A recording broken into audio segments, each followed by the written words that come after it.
Captain Sarah Chen stood on the bridge of the Defiance, staring at the massive display screen that showed empty space. But she knew it would not stay empty for long. The warning signals had been coming in for hours.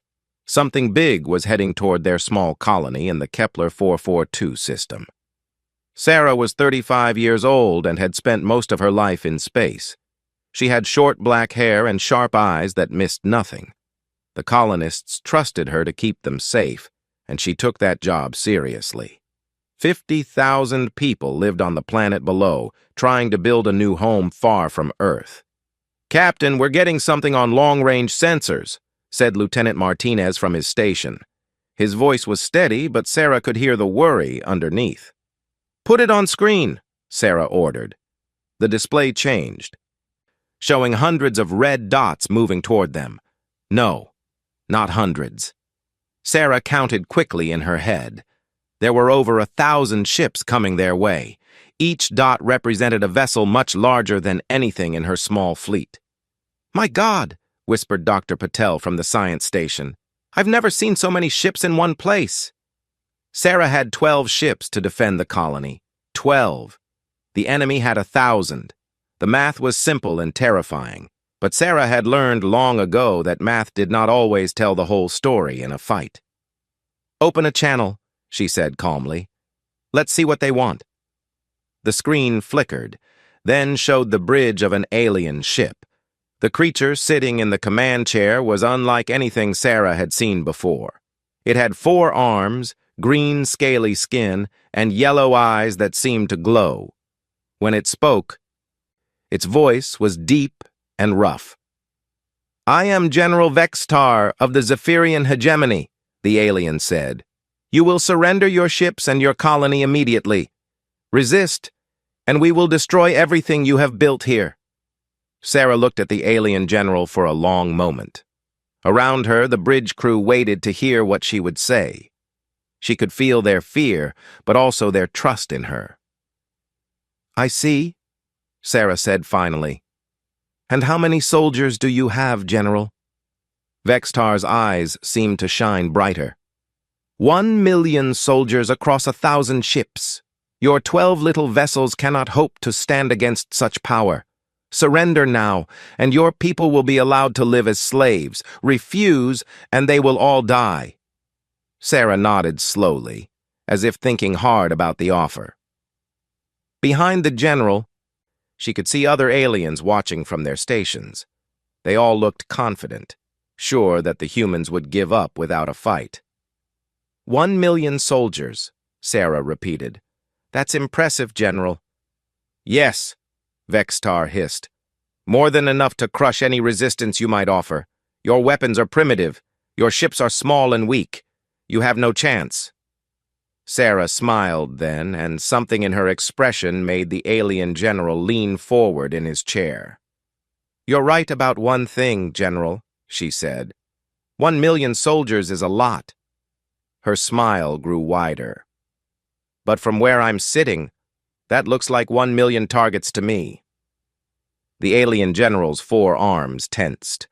Around him, his officers looked confused. This was not the response they had expected from the human.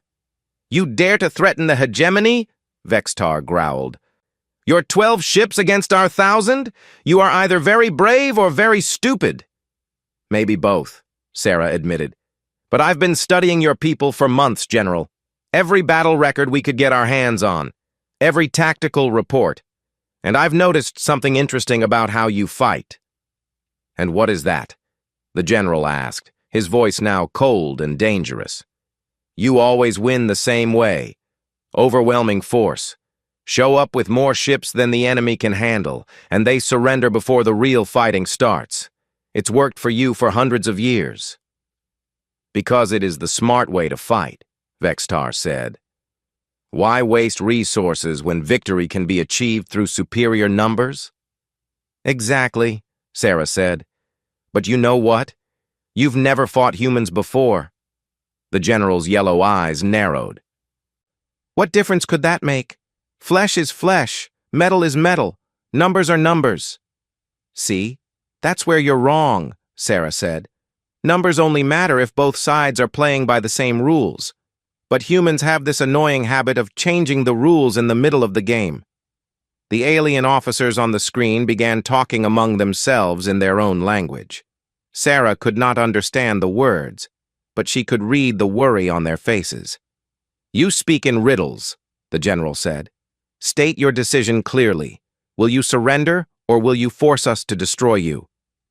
Sarah stood up from her captain's chair and walked closer to the screen. When she spoke again, her voice was quiet but firm. "General Vextar, I want you to remember this moment. Remember how confident you feel right now. Remember how certain you are that your MillIon soldiers will win. Because in a few hours, when this is all over, I want you to think about what went wrong." The general's scales seemed to darken. "You are making a grave mistake, human. My patience has limits." "So does mine," Sarah replied. "You came here expecting us to roll over and play dead. You thought we would be so scared of your numbers that we would give up without a fight. But here's the thing about humans, General. We don't scare easily, and we really, really hate bullies. Your courage will not save you when my ships reduce your world to ash." "Maybe not," Sarah said. "But courage has a funny way of making smart people do impossible things. You should keep that in mind." General Vexatar's 4 hands gripped the arms of his chair. "This is your last chance. Surrender now, or face complete annihilation." Sarah looked at him for a long moment, then smiled one more time.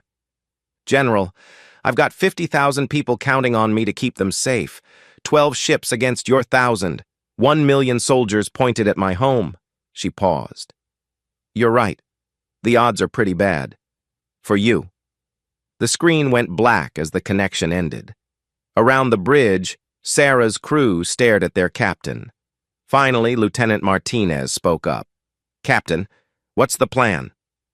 Sarah turned to look out at the stars, where 1,000 enemy ships were getting closer every minute. "The plan, Lieutenant, is to show these aliens why humans don't stay conquered." General Vexatar stared at the blank screen where the human captain had been moments before. Around him, his officers waited for orders. The general's 4 hands slowly released their grip on his chair. "Did she just threaten us?" asked Commander Zex, his second in command. The younger Zephyrian's scales were bright green, showing his confusion. "Impossible," Vextar growled. 12 ships against 1,000. They are either insane or bluffing." He turned to his tactical officer. "How long until we reach their position?" 3 hours at current speed, General." "Good. Deploy the fleet in standard conquest formation. I want every ship in perfect position.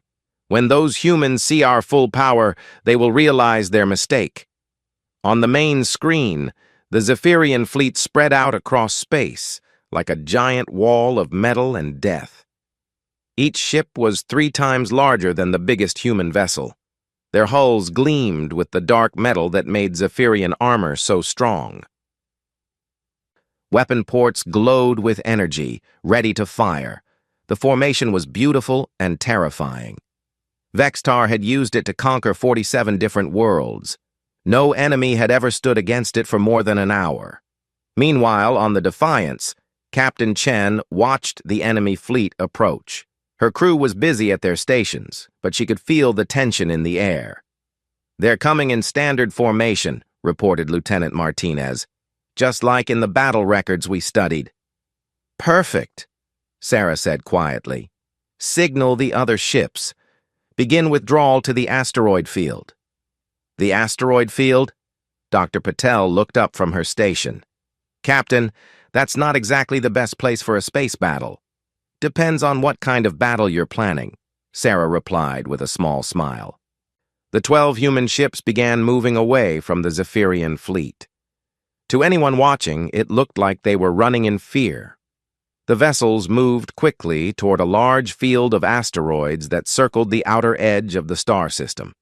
On the Zephyrian flagship, officers cheered as they watched the humans retreat. "Look at them run!" laughed Commander Zex. "I told you they were bluffing." but General Vexitar frowned as he studied the tactical display. Something felt wrong. The human captain had been too calm, too confident. In his long career, he had learned to trust his instincts. "Why the asteroid field?" he muttered to himself. "General?" Commander Zex heard him. "Nothing. Continue the advance, but tell all ships to be ready for anything." As the hours passed, the human fleet reached the asteroid field and disappeared among the floating rocks.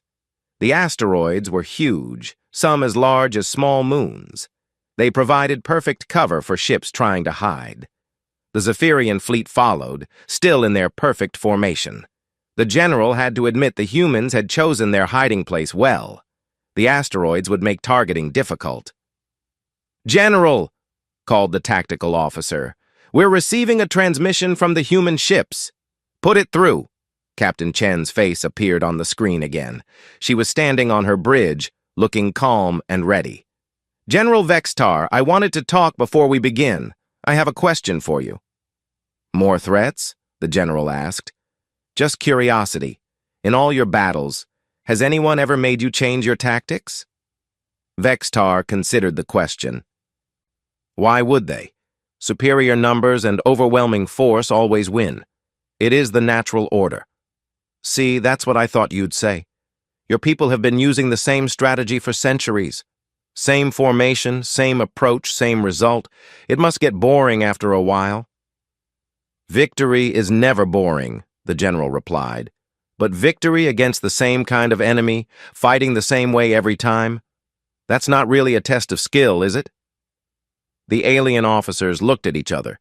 The human was talking like she had already won the battle. "You speak as if you know something we do not," Vexitar said carefully. "Maybe I do. Tell me, General, what do you know about human history?" "Very little. You are a young species, barely out of your home system." Sarah nodded. "True.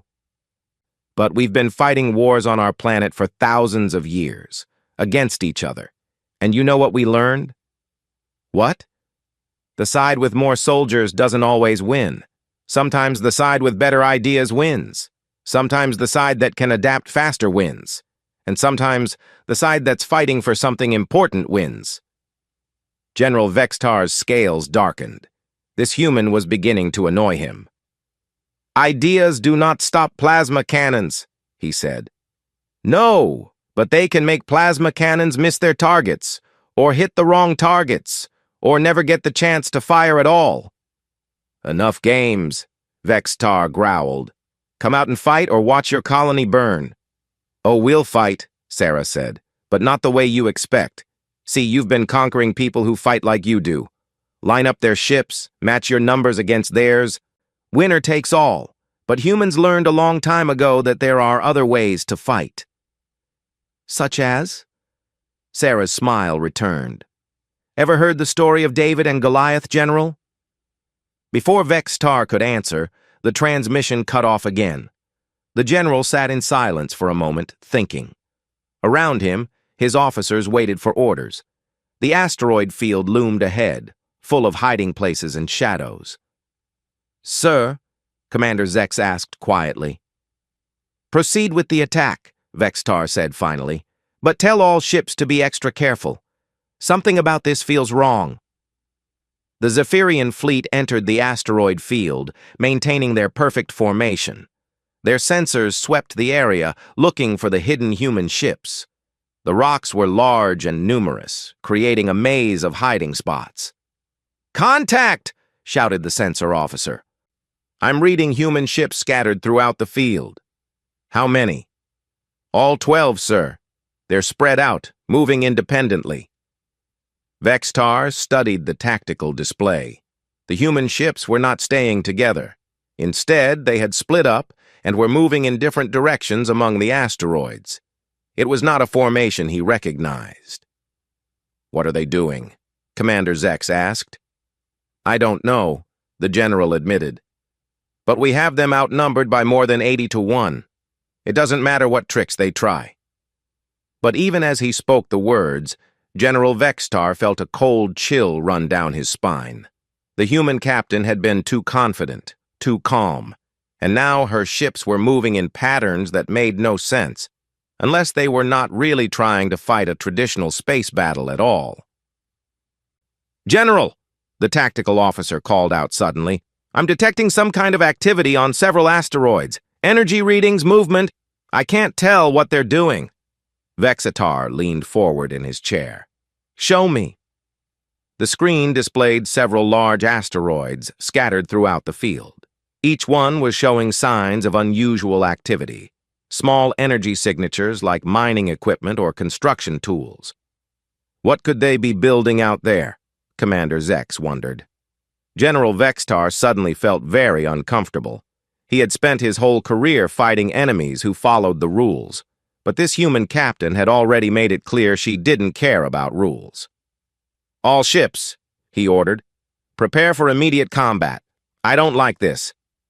In the distance, hidden among the asteroids, Captain Chen smiled as she watched the Zephyrian fleet enter her trap.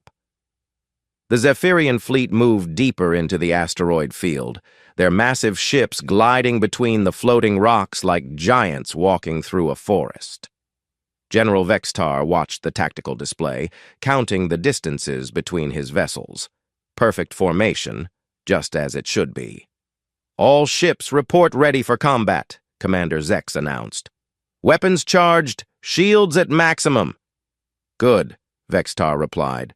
"Begin targeting the human vessels. I want this over quickly." Suddenly, every screen on the bridge lit up with warning signals. Red lights flashed throughout the ship as the computer systems detected something wrong. "General," shouted the sensor officer, his voice high with panic. "The asteroids! They're all showing massive energy spikes!" Vexitar spun around in his chair. "What kind of energy?" Before anyone could answer, the first asteroid exploded. But it wasn't a normal explosion. Instead of flying apart in all directions, the asteroid burst outward like a giant shotgun shell. Millions of rock fragments, each the size of a small vehicle, shot out in carefully aimed directions. They had been accelerated to incredible speeds, turning them into deadly projectiles. The fragments slammed into the Zephyrian ships with devastating force. The aliens had arranged their fleet in tight formation, each vessel close to the others for maximum intimidation. Now that formation became a death trap. "Shields down on the destroyer," someone screamed over the communication system. "The Victory is reporting hull breaches. Conquest has lost main engines." General Vexitar watched in horror as his perfect fleet began to fall apart. The rock fragments were moving too fast for his ships to dodge. Their energy shields, designed to stop plasma weapons and laser beams, did almost nothing against simple chunks of rock moving at incredible speeds. Another asteroid exploded. Then another. Each one sent millions of projectiles flying through the Zephyrian formation. Ships that had seemed unstoppable moments before were now spinning helplessly, their hulls torn open, their weapons offline. "How is this possible?" Commander Zex gasped, staring at the destruction. Captain Chen's voice came over the communication channels, calm and clear. "It's called kinetic bombardment, General. We learned about it from studying meteors that hit planets. Simple physics, really. Take a rock, accelerate it to high speed, and it becomes a weapon more powerful than any bomb." On the main screen, Vexitar could see more asteroids preparing to explode. His fleet, stretched out in perfect military formation, was trapped right in the middle of the field. "The humans," he whispered. "They turned the asteroids into weapons." "Sir, we need to break formation," Commander Zex urged. "Get the ship spread out." "Do it!" Vexitar ordered. "All vessels, emergency scatter! Break formation now!" But it was too late. The human captain had planned this perfectly. As the Zephyrian ships tried to change direction and spread out, more asteroids exploded around them. The fragments created a web of destruction that caught the alien vessels no matter which way they turned. "This is impossible!" Vexitar roared. "How did they know exactly where to place their weapons?" Captain Chen's voice answered him as if she had heard the question. "Because you always use the same formation, General. Always the same spacing between ships. We studied every battle you've ever fought. You're very predictable when you think you're winning." The general's 4 hands gripped his chair so hard his claws dug into the metal. Around him, his bridge crew struggled to deal with damage reports coming from across the fleet. "Domination is dead in space. Terror has lost life support. Annihilation is requesting immediate evacuation." Ship after ship reported critical damage. The Zephyrian fleet, which had seemed so powerful just minutes before, was being torn apart by flying rocks. "General," the communication officer called out, his voice shaking, "I'm getting reports that some of our ships are colliding with each other." Vexitar looked at the tactical display and saw the truth. His ships, trying desperately to escape the asteroid bombardment, were crashing into each other. The tight formation that was supposed to show their strength had become their weakness. "How many ships have we lost?" he asked quietly. "Sir." Commander Zex checked his reports. "Over 300 are destroyed or disabled, and the bombardment is still continuing." 300 ships. Nearly a third of his fleet, gone in less than 20 minutes. Vextar had been fighting wars for 2 centuries, and he had never seen anything like this. "The humans only have 12 ships, he said to himself. 12 ships did this to us. Another wave of asteroids exploded, sending fresh waves of destruction through his fleet. The general realized with growing horror that each explosion was perfectly timed. The humans had planned not just where to place their weapons, but exactly when to trigger them for maximum damage. "Sir, we're receiving another transmission from the human captain," the communication officer reported. "Put her on screen," Vextar ordered, his voice hollow. Captain Chen appeared on the display, still standing calmly on her bridge. Behind her, the general could see her crew working at their stations, monitoring the battle. "General, I hope you're beginning to understand something important," she said. "Your MillIon soldiers were indeed impressive. But they're all packed into ships that are flying in exactly the places I wanted them to fly. You used our own tactics against us," Vextar said, his voice filled with disbelief. "I used your predictability against you," Chen corrected. "You've been winning battles the same way for so long, you forgot that other people might be paying attention." The general looked at his tactical display. More than half his fleet was now damaged or destroyed. The remaining ships were scattered and confused, trying to avoid the continuing bombardment. "But how?" he asked. "How did you prepare all of this? We only arrived a few hours ago." Sarah smiled grimly. "We've been preparing for months, General. Ever since we detected your first scout ships. We knew you were coming, and we knew how you would attack. So we got ready. By turning asteroids into weapons. By turning your advantages into disadvantages. Your tight formations, your predictable tactics, your overwhelming numbers. We made all of that work for us instead of for you." Vexitar felt something he had not experienced in decades: fear. Not just fear of losing a battle, but fear of facing an enemy who thought in completely different ways than he did. "This isn't over," he said, trying to sound confident. "We still have more ships than you do."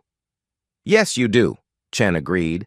"But now they're scattered, confused, and scared. And my 12 ships are about to show you what humans do best." "Which is?" Captain Chen's smile turned cold. "We adapt, we improvise, and we never, ever give up." The transmission ended, leaving General Vexitar staring at a blank screen while his fleet burned around him. For the first time in his long military career, he was not sure he could win this battle. And that terrified him more than any weapon ever could. General Vexitar stood among the wreckage of his once proud fleet, trying to salvage what he could from the disaster. Half his ships were gone, destroyed by flying rocks from exploding asteroids. The other half were scattered across the asteroid field, their perfect formation broken. "All ships," he commanded over the communication channels. "Abandon formation tactics. Hunt the human vessels individually. Use your speed and firepower advantages." It was a desperate move, but Vextar was a veteran commander. He had survived 2 centuries of warfare by learning to adapt when things went wrong. His ships were still larger and more powerful than the human vessels. In single combat, Zephyrian technology should win easily. Commander Zex looked worried. "Sir, our communication network is badly damaged. Many ships can't receive orders clearly." "Then they'll have to think for themselves," Vextar growled. "Tell them to pursue and destroy any human ship they can find." Across the asteroid field, Zephyrian vessels began moving toward the locations where human ships had been spotted. The aliens were angry now, eager for revenge after the devastating surprise attack. Captain Chen watched from the bridge of the Defiance as enemy ships approached her position. Around her, the crew worked calmly at their stations. "3 Zephyrian cruisers coming our way," reported Lieutenant Martinez. "They're moving fast." "Good," Sarah said quietly. "Signal the Courage and the Hope. Execute trap pattern 7. Dr. Patel looked up from her station. "Captain, shouldn't we be trying to run from 3 cruisers?" "Why run when you can lead them exactly where you want them to go?" Sarah replied with a small smile. The Defiance began moving deeper into the asteroid field, with the 2 other human ships following behind. To the pursuing Zephyrians, it looked like the humans were fleeing in panic. The alien ships followed eagerly, their powerful weapons charging for the kill. They had the speed advantage and were slowly closing the distance. "Almost there," Sarah said, watching her navigation display carefully. "Now!" The 3 human ships suddenly changed direction, diving behind a cluster of large asteroids. The Zephyrian pursuers followed without hesitation, desperate to finish off their prey. They flew directly into another trap, but this time, instead of exploding asteroids, the humans had prepared something different. As the alien ships passed through a narrow gap between 2 large rocks, invisible electromagnetic pulse mines activated. The EMP blast shut down every electronic system on the Zephyrian cruisers. Their engines stopped. Their weapons went offline. Their life support systems failed. The mighty warships became helpless chunks of metal drifting through space. "Now," Captain Chen ordered. The human ships emerged from behind their hiding places and opened fire with precisely aimed kinetic weapons. But they didn't try to destroy the alien vessels. Instead, they targeted specific parts of each ship: engines, weapons, communication arrays. Within minutes, the 3 Zephyrian cruisers were completely disabled, but still intact. Their crews were alive, but powerless. "This is the human ship Defiance," Sarah broadcast to the disabled vessels. "Your ships are neutralized. Surrender now, and your crews will be treated according to human military law." Similar scenes were playing out across the asteroid field. Every time a group of Zephyrian ships found human vessels, they were led into carefully prepared ambushes. The humans seemed to know exactly where the aliens would go and what they would do. On the Zephyrian flagship, General Vextar watched his fleet disappear ship by ship. "How are they doing this?" he demanded. "Our ships are faster and stronger." "Sir," the tactical officer replied nervously, "it appears the humans are using the asteroid field itself as a weapon. They've prepared multiple trap zones throughout the area. But how did they know where our ships would go?" Commander Zex pulled up battle recordings on his screen. "General, look at this. Every time one of our ships pursues a human vessel, the human leads them through the same type of path. Between large asteroids, through narrow passages, around blind corners." Vextar studied the recordings and slowly began to understand. "They're hurting us. Like animals." "Yes, sir. And every path leads to a trap." The general's 4 arms clenched into fists. The humans weren't just fighting his fleet. They were controlling it. Every move his ships made was exactly what the enemy wanted. "Sir, there's something else," the communication officer called out. "We're having trouble coordinating our remaining ships. The command network keeps breaking down." "What do you mean?" "Every time we set up a relay point to restore communications, the humans seem to target it specifically. They know exactly which ships to hit to disrupt our entire network." Vextar felt a cold chill run through his body.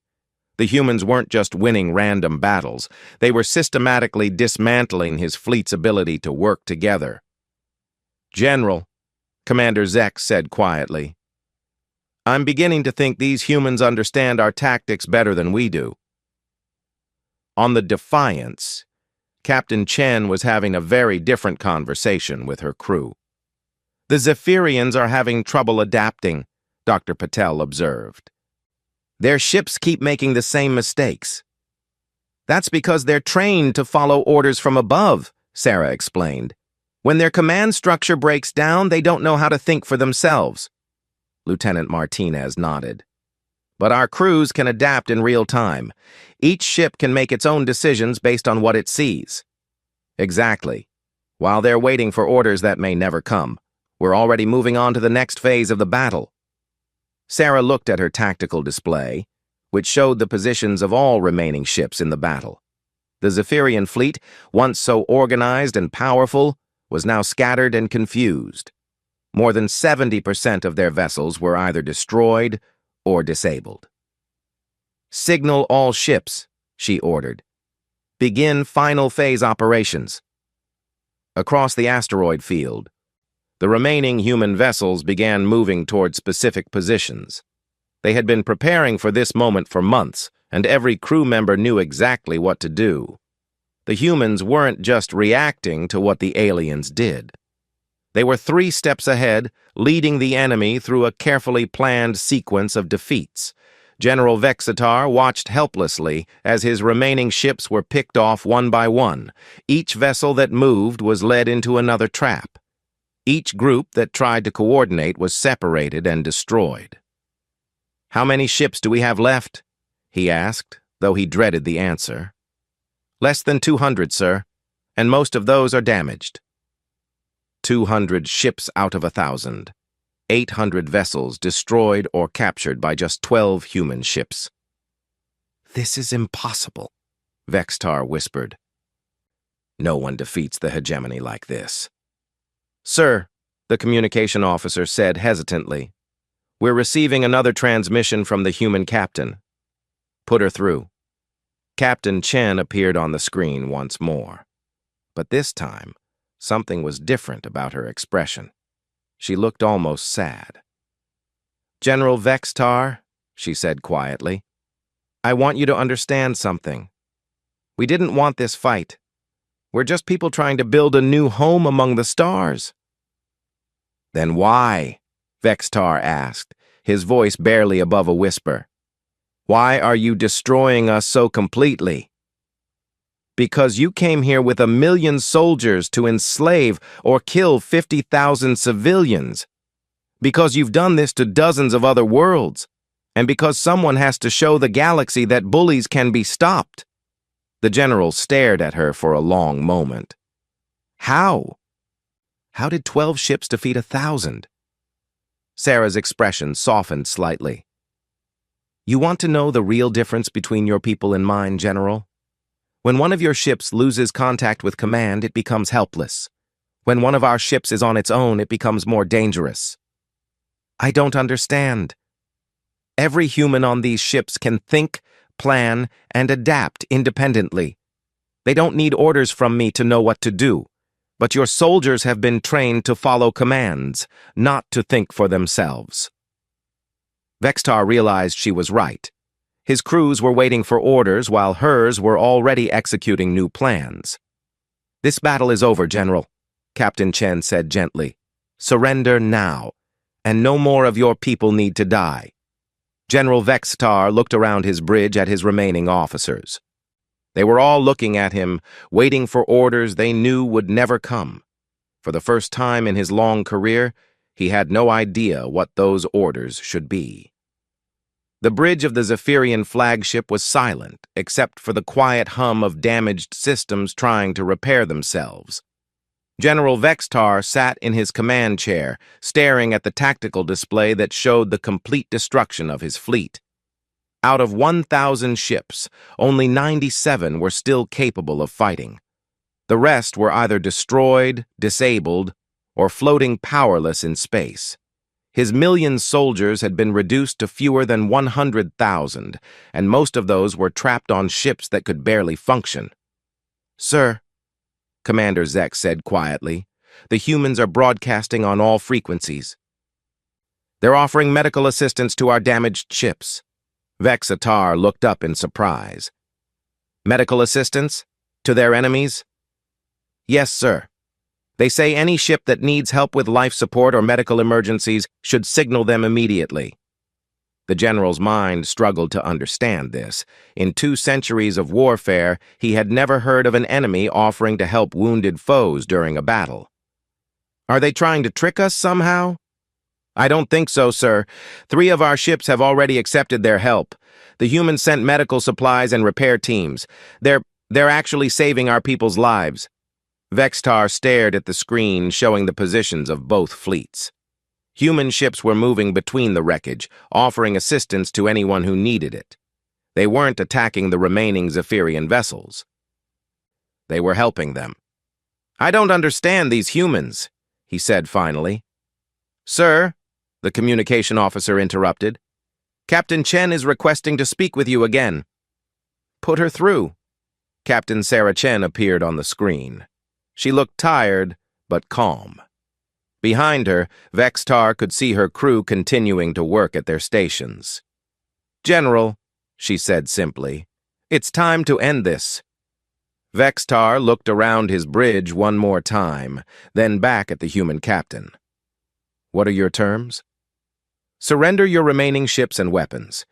Your crews will be treated as prisoners of war according to human law.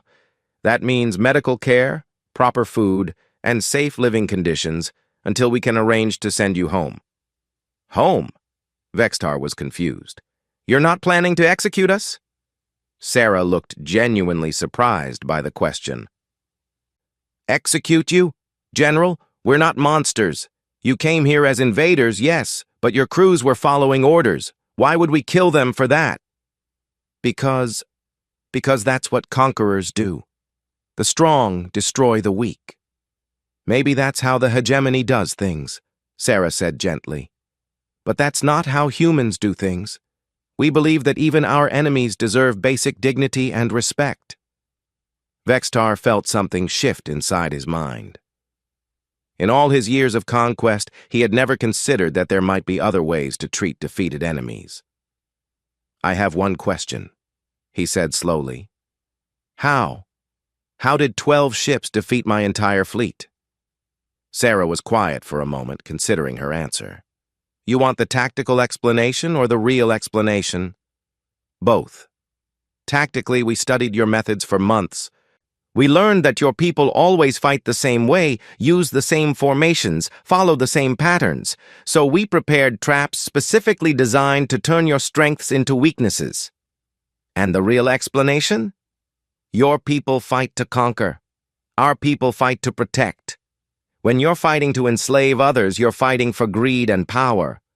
When you're fighting to protect your home and family, you're fighting for something much more powerful." Vexatar thought about this.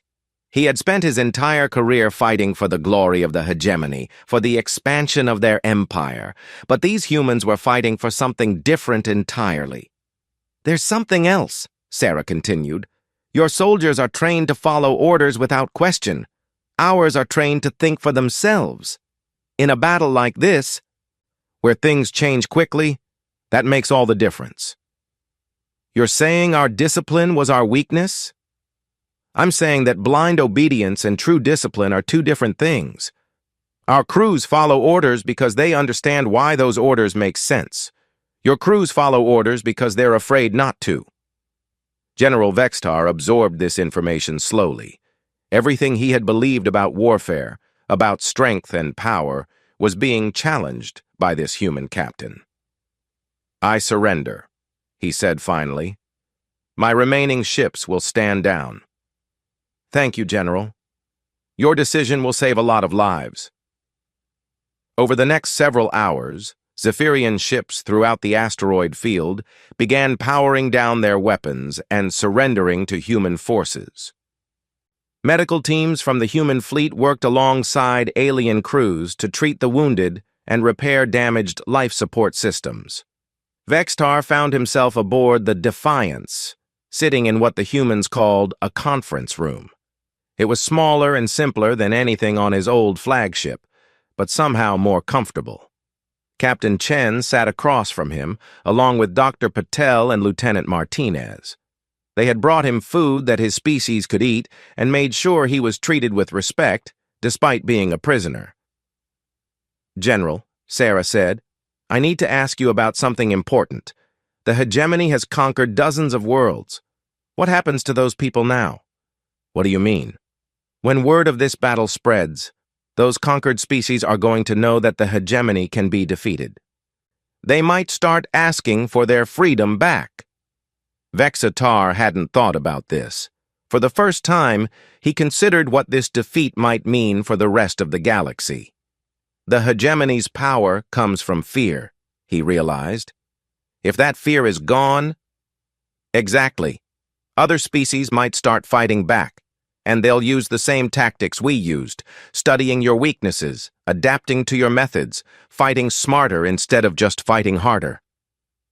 The general looked out the window at the wreckage of his fleet floating in space.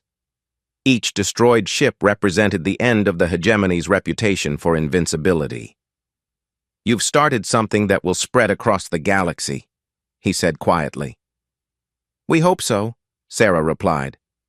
Every species deserves the right to be free. The strong shouldn't rule the weak just because they can. Dr. Patel leaned forward. General, we've been studying your people's history. The hegemony wasn't always an empire, was it? Vexatar was surprised by the question. No. Long ago we were just one species among many. We built our strength to defend ourselves from other threats.